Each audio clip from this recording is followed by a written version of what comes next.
Many blessings, conscious creators. Welcome back to the channel for awakening. So, today I wanted to dive into a really interesting topic, and it is about inspiration versus motivation, right? So, a lot in self-development, we hear that we should really get motivated. You should really take the uncomfortable action, and that's the way that you're going to push through your comfort zone. Now, another way of the mindset or state of being is that if we do the practices of tuning our vibration first and getting into the state of being and shifting on the level of identity to the point where we are an inspired creator, then motivation is not needed because we are inspired. So what should we do? Should we listen to some guru, some coaching dude, and just like, okay, I'm gonna push through it, I'm gonna feel the resistance, I'm gonna do it anyways? Or should our quote unquote motivation be to actually have a daily practice of tuning into our highest self so that we're living in the version of ourselves that's actually inspired to do what we love? And where's the place between those things, right? Because sometimes, as I found along my journey, I go down into the slumps of the quote unquote low vibration, where I'm just feeling like I don't want to do anything.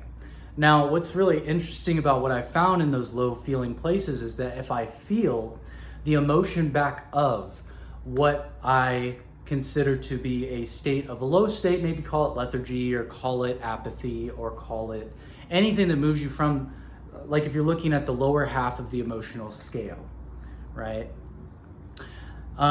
So that would technically be called a lack of motivation. Now, what I found is if I embrace and welcome the feeling back of whatever that state is, and instead of resisting it, I allow myself to find love for that, you could call that shadow integration or subconscious reprogramming.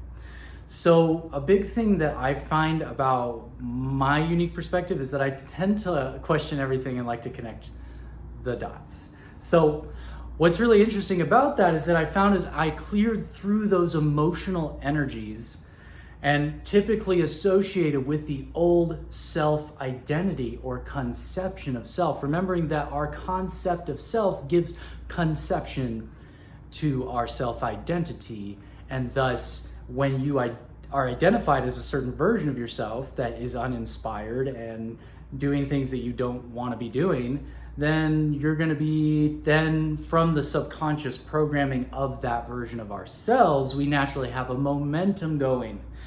Now, this comes back to the same thing of motivation versus inspiration. And this is a bit related to, if you ever listen to Abraham Hicks, they often talk about this. I'm going to give you my own take on this because it's something that I've really looked at within myself, because I've also had a tendency to judge that part of myself, and maybe this can help to soothe that vibration within yourself, because whatever you tend to judge in yourself tends to actually compound whatever that negative pattern is. So the more self-love that we can have, the more we can also clear through the emotional patterns that are associated with that version of us. We can love whatever we find there, and instead of resisting the resistance, because whatever you resist persists, then when you're resisting the resistance, then of course it's going to take a lot of effort and a lot of struggling and a lot of hardship in order for you to motivate yourself. But if you're not resisting the resistance and you're allowing the energy to flow through you and you're in the flow state, that doesn't even exist. And I get that everything is a state of consciousness and we move between these states. What I'm saying is not a theory, it is an experience. So coming back to this idea, let's take health. I talked about this in one of the recent episodes that's coming out, where I'm talking about how to break the addiction to the old self. So, and how that relates to shadow work. So what I'm looking at is we're talking about, so say with health, right? You know that to be healthy, some people won't line up their energy first, right? And they'll have all this resistance, but they'll force themselves to do it. And yet, for whatever reasons, they're eating all the right foods now, or maybe it's taking them a long time to even get to that point of switching to that organic diet because they're still attached to the old familiar feeling states of the unhealthy food and the version of the self that finds pleasure through external validation and sources. So that's okay. But what I'm saying here is that if we tune our vibration first, regardless of what the thing is, then we'll feel inspired to eat those foods. And not only that, people who are in the state where they tune their vibration first, they get, not only does the pattern change much faster, and you're naturally inclined towards taking that inspired action to work out or to go for a walk or to make your own food, for stack up your meals for the week, or whatever it is that you're gonna go eat an organic juice or whatever. You're gonna be naturally inspired to do that. But if you don't line up the energy first, there's gonna be all this resistance to making the change. And there's gonna be all this self-judgment around how long it's taking and all of that. Now let's bring it back to vibration. So what is vibrancy? Let's not just talk about health as if it's putting material food into your body, right? It's a state of vibrational alignment. Now people eat everything under the sun. And how is it that some people who eat really well, some people, they eat really well and they've got a state of vibrational alignment. They've got love and well-being, the energy of vitality flowing through them. And maybe they're not just eating healthy foods. Maybe they're meditating every day. Maybe they're doing some subconscious clearing. Maybe they have healed certain patterns in their body that's allowing the energy to flow through the subtle energy channels. So they're just feeling so good and alive. And how is it that some people who eat really well and don't line up the energy still aren't really feeling that well-being? And why is it that there's some people that eat foods that we would not consider to be healthy, but the way that they go about it is actually what the non-resistant inspired path is for them? And then you look at some people where they eat a whole variety of things, right? And some of those things, we might consider those things that they're eating to be unhealthy, but they're in fantastic health, you know? And then there's people that they're just stuck in the low vibration, just continuously in the programming of the media, eating all the trash, but has all these subconscious programs. You wake up for work every day and you dread your life, and there's no well-being flowing through you. So it's vibrational. Like, that's the whole thing of my motivation versus inspiration talk here, is vibrational. So regardless of whether or not you're gonna motivate yourself or get inspired, why not line up the energy first and see? That's for me. Like, if I'm going to motivate myself to do something, it's going to be waking up first thing in the morning, and better yet, going to sleep within the feeling state of oneness with source and feeling the gratitude and feeling the wish fulfilled, and then waking up and tuning in first thing in the morning. And what I found through that, and I do other things besides, I do meditate when I first wake up in the morning, usually for at least 15 or 20 minutes. But what I also do is I do some kind of movement. I do something to move my energy. And whether or not that be breath work, by the way, breath work beats, want to do a little shout out to that YouTube creator, has some really excellent, fun, guided breath work practices, breath of fire, alkaline breathing, Wim Hof breathing, shamanic breathing patterns, whatever you want, synchronized to music and visuals to make it so easy to follow. And I'll do some breath work and I'll move the energy, or I'll do some yoga, or I'll do some qigong, and I'll go out and I'll welcome in the sun. I'll do something to move my body. Maybe I'll go for a walk or do some push-ups or do something, right? To get the energy moving. And what I found is that as you bridge that, because as you're going to sleep, feeling, as you wake up, because every day we are reborn, so as you tune in, that's the thing, tuning your vibration first thing in the morning. Another thing I do in the morning is that I do toning. Like, I'm like, it doesn't have to be the same frequency, but just try it out. Just be like,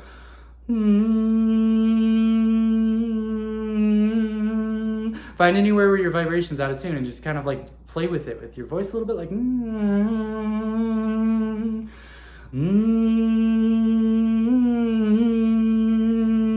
feel it align in your central channel. Tuning your vibration, because you're tuning the antenna, you're tuning the receiving mode. And then you'll get open to the spirit and then going into the prayer, right? So what I like to do is I activate the energy, I meditate, I get into receiving, then I activate the energy. And then I start to feel more of the vision coming in, right? So then the visualization is more like I'm receiving the vision, and then it starts to fill in certain details. I get certain inspirations, certain guidances of what to do today, what I want to do, and what's going to move things forward, and what some kind of thing to look up something or to write something down. It depends. It's always different. Because it's like, how would you know until you receive it from the divine mind? So that's the thing, is also being open to that. And then with that comes a flow of breath through your body. That's the prana, that's the chi, it's the life force, whatever you want to call it. I know some people are more like, just talk about it like it's a vibration. But, it's a thing, and you breathe it and you just feel this creative essence moving through you. And that's why the word, I'm feeling a little more playful today. That's why the word inspiration actually comes from etymology, meaning to be breathed in by the divine, right? And divine comes from the root deos, means of the sun, right? So you're breathing in the essence of light and being moved by the spirit. And that is the inspirations that flow into our minds, and as well as the inspiration of the breath of life force that flows through our bodies. And then as I take that into gratitude and appreciating each aspect of whatever my awareness lands on that can help me grow that gratitude, because gratitude is the quickest way to grow abundance in your life. And it is the greatest way to grow reciprocity. Appreciation is a financial term for a reason, because it grows the flow of the currency. And so when we're looking at energy, it's like your currency, you're flowing your current of electricity, you're flowing your current, you're growing your currency through gratitude. So when I get to a certain point, then I start to pray, and I do this throughout my day as well, but I'm praying not in the mode of asking if I have a question of something or I have something that I desire. I use the desire as a pointer, and then I synchronize myself with the feeling of it already done. And then it moves through, it's flowing through you, and then it's happening as you. So let's just go big picture right now. There's only one life. There's one divine consciousness that is experiencing itself as each of us, as facets of a fractaline masterpiece. We are each works of art. We are each endowed with the creative abilities and made in the likeness and image of our Father. Father, the word desire means given by the Father. The Father is our consciousness. Our imagination is the power of creation. So when we tap into it, our emotion is the mother. So when you tune your frequency, I know all these people like this relates to the motivation versus inspiration thing, right? Because there's a place where there's kind of more surface level self-development, change your story, change your life, belief systems, all that stuff. And it's a lot of pep talk. And then there's deeper levels where it goes into more of the spirituality. And then there's deeper levels where it goes more into the metaphysics. And it's deeper levels where it goes really into like the law of the universe. And there's deeper levels where it goes through all the mysteries. And so, man, this is a fun one today, man. I'm having fun exploring this with you. Because that's what we're doing. Let us be on an adventure of awakening and through the body. Embodiment. Embody it. Because it's a version of ourselves. So here's a kind of something that just came to mind. So this whole thing of tuning our vibration, everything in the universe is made of vibration. We are now talking about raising our consciousness. We're talking about embodying, shifting on the level of identity. So, right, your thoughts are made of vibrations. Your beliefs are habitual thoughts. Those beliefs make up your identity. Your self-concept is the overall total image of who you think you are and who you believe yourself to be, held within the canvas of your imagination. Now let's take it even further. Your body is the subconscious. Your body is made of vibrations. So when you're embodying it, you're embodying the new version of yourself on a quantum level. The vibrational atoms of your being are vibrating to a different morphic field. Now, what is a morphic field? That's a whole other video. A morphic field, right? This was also looked at, this different studies called the morphogenetic fields, right? And this relates to epigenetics. And what they found is that a lot of people in science have a lot of theories about how that a lot of things are inherited through being passed down genetically. But what is found in epigenetics is that changes on the level of you actually activate dormant genes. So we're talking about activating your designer genes, as Michael Beckwith calls it. And these are the light codes within your DNA. See, we actually have spiritual DNA. And we think, oh, well, all these past lives and all this stuff, but we're really one continuum. We are one life experiencing many chapters and many versions of ourselves. So when we activate our divine design, the divine genome, we activate latent capacities, but they're intrinsic, like a seed within you. It's already within you. You are incarnated with certain gifts. So as we're able to embody and we shift on the level of resonance within our body, being the subconscious, we are made of vibration as well. So in the infinite possibilities, we are become sort of rearranged on a vibrational level. Imagine your body's made of all these vibrational particles. And those vibrational particles are raising at a certain, or predominantly at a certain frequency. So a lot of people talk about think better thoughts and raise your vibration. Let's just high vibes only in here. But the problem with high vibes only is that if you need it to be high vibes only, you're judging the low vibrations. And judging the low vibrations has a tendency to create other issues that we will not talk about right now because we're trying to stay focused.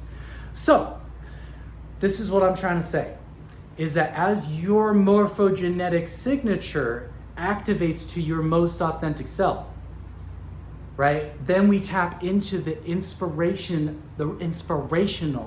spiritual gifts within us as we are living in the version of ourselves that is doing what we love and loving what we do. So then we are able at any time. Here's a powerful affirmation I was saying earlier. The divine source is inexhaustible. All my needs are met. The divine source is inexhaustible, and therefore inspiration is infinitely available to me. So now we get into like really living it in our daily life, like actually using these tools. You don't have to be sitting in a lotus posture floating 5 feet above the grounds on the Himalayas, or whatever. But like you can just be walking down the street wearing a t-shirt and be using these vibrational practices. That's what's dope about this age. And it's becoming more available. So what I'm trying to say is, I'm not hacking on motivation. I'm just saying that sometimes it's missing a deeper part of the picture, which is that when we unlock the designer genes, when we're more in the vitality, when we tune our vibration first. Say you wake up in the first thing in the morning, you're not inspired.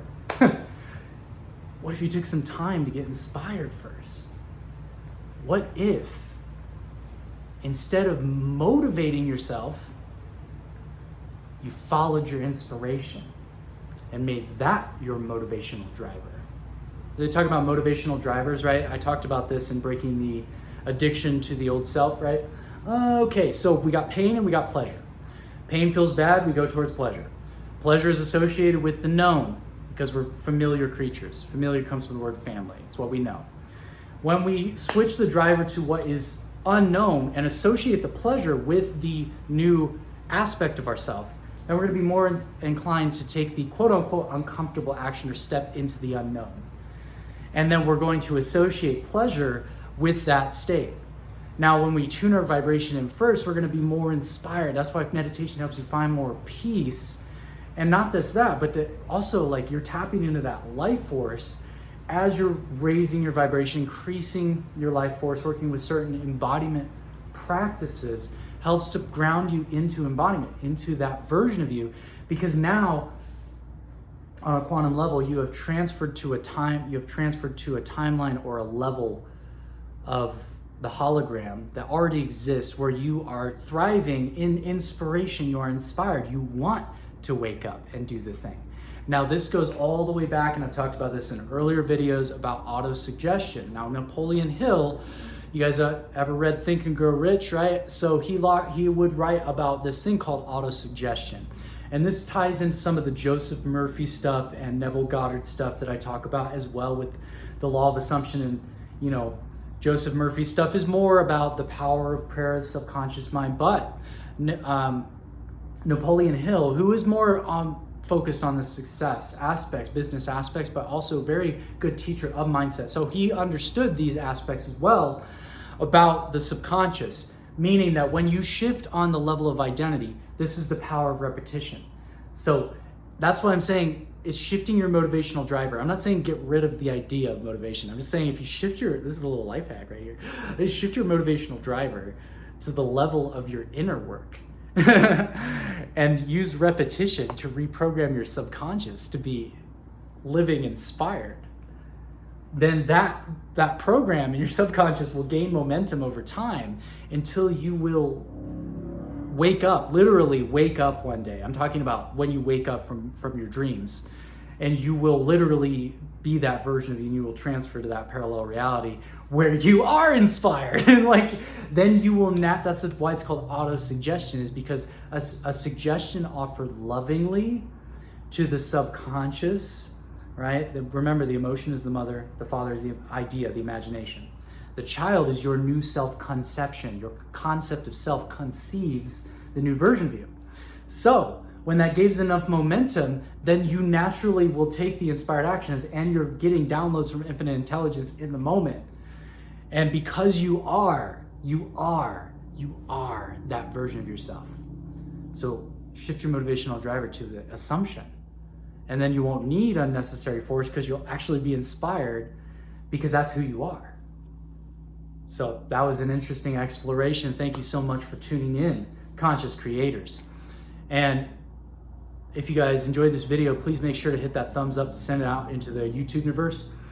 Also, please comment with any inspirations, appreciations, or questions, ideas you have for future videos. I do read all of your comments and appreciate you all so much. And make sure, if you haven't already, subscribe, hit the bell notification if you want to stay tuned in to alignment. Peace and many blessings.